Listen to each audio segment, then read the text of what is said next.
Hello traders and investors. तो एक question बहुत कॉमन है कि बाइंग एंड सेलिंग डिसीजंस के लिए कौन सा टेक्निकल इंडिकेटर यूज करना चाहिए। आरएसआई यूज करें, मैकडी या फिर मूविंग एवरेज या फिर बॉलिंजर बैंड या सपोर्ट एंड रेजिस्टेंस का यूज करें। तो इसका जवाब है आप कोई भी सिंगल इंडिकेटर का यूज कर सकते हैं। कोई भी इंडिकेटर आपको 100% रिजल्ट नहीं दे सकता। तो आज के इस वीडियो में मूविंग एवरेज को डिस्कस करेंगे और देखेंगे entry, target and stop loss कहां पर प्लेस कर सकते हैं, और अगर आप एक ट्रेड के लिए 15,000 यूज कर रहे हैं तो मंथली आप कितना अर्न कर सकते हैं और मूविंग एवरेज बेस्ड ट्रेड्स का रिजल्ट क्या रहता है। तो स्टार्ट करते हैं अपने एनालिसिस को लेट्स विंसे के साथ और देखते हैं कि मूविंग एवरेज को चार्ट पर लगाते कैसे। तो सबसे पहले 1 डे के चार्ट पर यूज करेंगे हम इसको। सबसे पहले स्टडीज वाले टैब पर आपको क्लिक करना है और टाइप करना है moving average. Next click and period select करना है 50।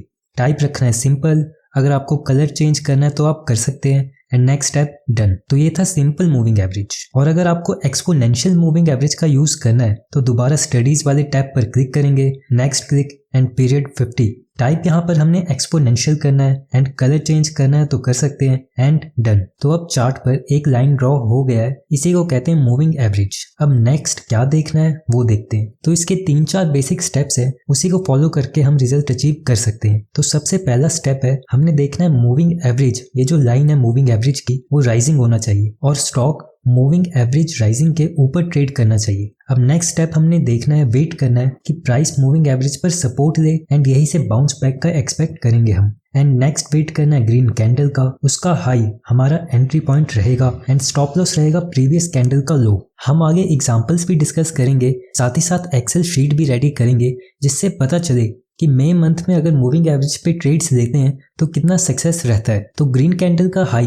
एंट्री पॉइंट है एंड प्रीवियस कैंडल का लो स्टॉप लॉस रहेगा। एंड नेक्स्ट देखते हैं कि टारगेट कहाँ प्लेस करेंगे हम। तो अगर आपको कैंडल्स पैटर्न की ज्यादा नॉलेज नहीं है तो सिंपल 1:2 को फॉलो कर सकते हैं। एग्जाम्पल के लिए हम 500 के प्राइस पर एंट्री करते हैं और स्टॉप लॉस रखते हैं 480 पर, तो हमारा टारगेट रहेगा 540 का। और टारगेट सेट करने का एक और ऑप्शन है जिसको हम आगे डिस्कस करेंगे एग्जाम्पल के साथ। लेकिन उससे पहले हम अब मई मंथ में मूविंग एवरेज पर कौन से ट्रेड्स मिलते हैं वो देखते हैं। सबसे पहले मुथूट फाइनेंस जो कि 50 EMA पर सपोर्ट लेता है। अब यहाँ पर एंटर करेंगे इस कैंडल के हाई से थोड़ा ऊपर। जैसे इस कैंडल का हाई है 1023.5 तो हम एंटर करेंगे 1023.7 पर, यानी कि 0.25-0.30 ऊपर, और स्टॉप लॉस प्लेस करेंगे इस कैंडल के लो से थोड़ा नीचे। जैसे इसका लो है 1003.25 पर तो हमारा स्टॉप लॉस रहेगा 1003 का। एंड अब टारगेट फाइंड करते हैं 1:2 के बेस पर। तो entry point minus stop loss multiply by 2, तो ये हमारा टारगेट आ जाता है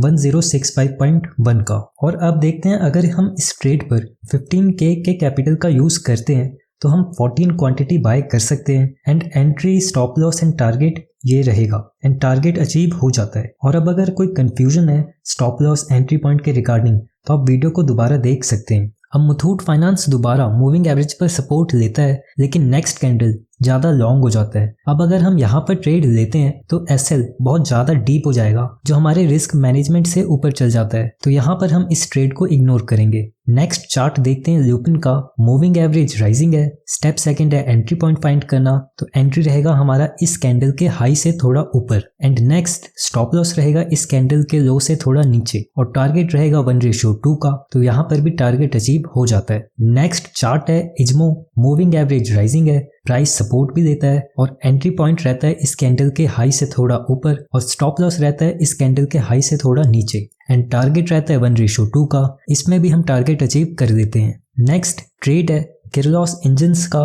इसमें हमारा entry, stop loss and target आप देख सकते हैं और टारगेट 1:2 का रहेगा जो कि हिट हो जाता है। अब देखते हैं और क्या ऑप्शन है टारगेट का। फर्स्ट तो ये है कि 1:2 का हम फिक्स रखें टारगेट एंड सेकंड ऑप्शन है आप चार्ट पर पहले एंट्री एंड एसएल फाइंड कीजिए और नेक्स्ट देखिए रेजिस्टेंस कहां पर है। अब इसको एग्जांपल से समझते हैं। मुथूट फाइनेंस के केस में रेजिस्टेंस पॉइंट है 1078 का।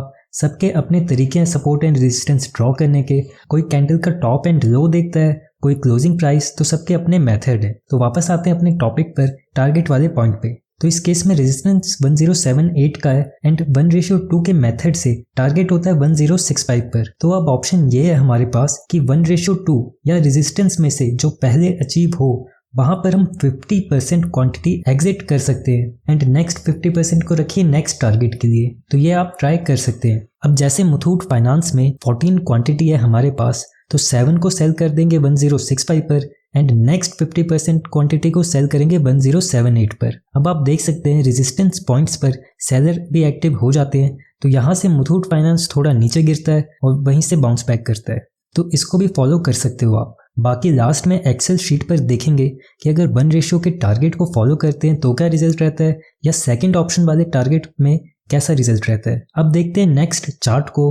तो एंट्री पॉइंट ये है, स्टॉप लॉस यहाँ पर एंट्री हमें मिल भी जाता है, लेकिन कुछ टाइम बाद स्टॉप लॉस हिट हो जाता है, तो इस ट्रेड में हमारा एसएल रहता है। अब नेक्स्ट चार्ट देखते हैं जिंदल 100 का। सबसे पहले मूविंग एवरेज राइजिंग है, एंट्री पॉइंट है इस कैंडल के हाई से थोड़ा ऊपर, स्टॉप लॉस है इस कैंडल के लो से नीचे और टारगेट रहेगा 1:2 का एंड टारगेट हिट हो जाता है। नेक्स्ट चार्ट है जिंदल स्टेनलेस का, moving average rising, price support भी लेता है, एंट्री भी एग्जीक्यूट हो जाती है, लेकिन यहाँ पर हमें एसएल हिट होता है। नेक्स्ट चार्ट है डाटा पैटर्न्स का, moving average rising, entry point इस कैंडल के हाई से ऊपर, स्टॉप लॉस इस कैंडल का लो और रेजिस्टेंस होता है 1769 के आसपास। तो अभी ये ट्रेड एक्टिव है, अब देखते हैं क्या रिजल्ट रहता है। अब नेक्स्ट चार्ट है उगर शुगर का, entry point, stop loss and target देख सकते हैं आप। अभी ट्रेड ये एक्टिव है, अब देखते हैं रिजल्ट कैसा रहता है। नेक्स्ट है Bajaj holdings, moving average rising, price take support, entry point and stop loss and target achieve. Next moving average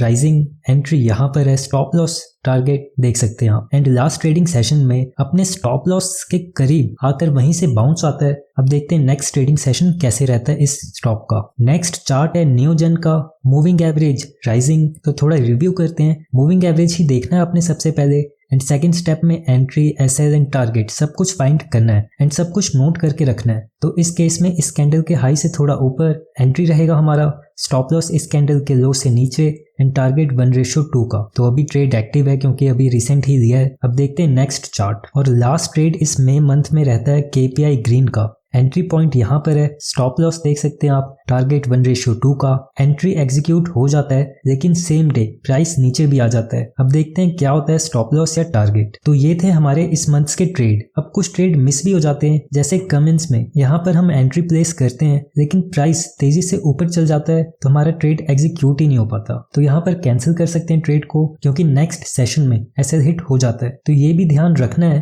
कि एक बार ट्रेड मिस हो जाए उसको इग्नोर करो। अब देखते हैं आईआरसीटीसी के केस में क्या होता है। तो हम यहाँ पर अपना एंट्री ऑर्डर प्लेस करते हैं लेकिन गैप अप ओपन हो जाता है और ट्रेड एग्जीक्यूट ही नहीं हो पाता, लेकिन ट्रेड चलता है। तो अपने सेटअप पे कायम रखना है और इस ट्रेड से भी हम हट जाएंगे क्योंकि सिस्टम को फॉलो करना है, हमारे स्टेप्स जो हैं उन्हीं को फॉलो करना है। सारे ट्रेड्स तो आप कैप्चर नहीं कर सकते। अब देखते हैं फाइनल एक्सेल शीट कैसा रहता है trade based on moving average. तो अगर टारगेट 1:2 का करें तो फाइनल रिजल्ट इतना रहता है। आप वीडियो को पॉज करके ट्रेड्स एंड टारगेट देख सकते हैं और टारगेट के लिए अगर 1:2 या रेजिस्टेंस वाले ऑप्शन को फॉलो करते हैं तो आप इसकी भी एक्सेल शीट देख सकते हैं। तो ये रिजल्ट रहता है। तो ये था मूविंग एवरेज का बैक टेस्ट। वीडियो अच्छा लगा हो तो लाइक कीजिए एंड चैनल को सब्सक्राइब कीजिए। तो मिलते हैं बहुत जल्द एक नेक्स्ट वीडियो में नेक्स्ट टॉपिक के साथ।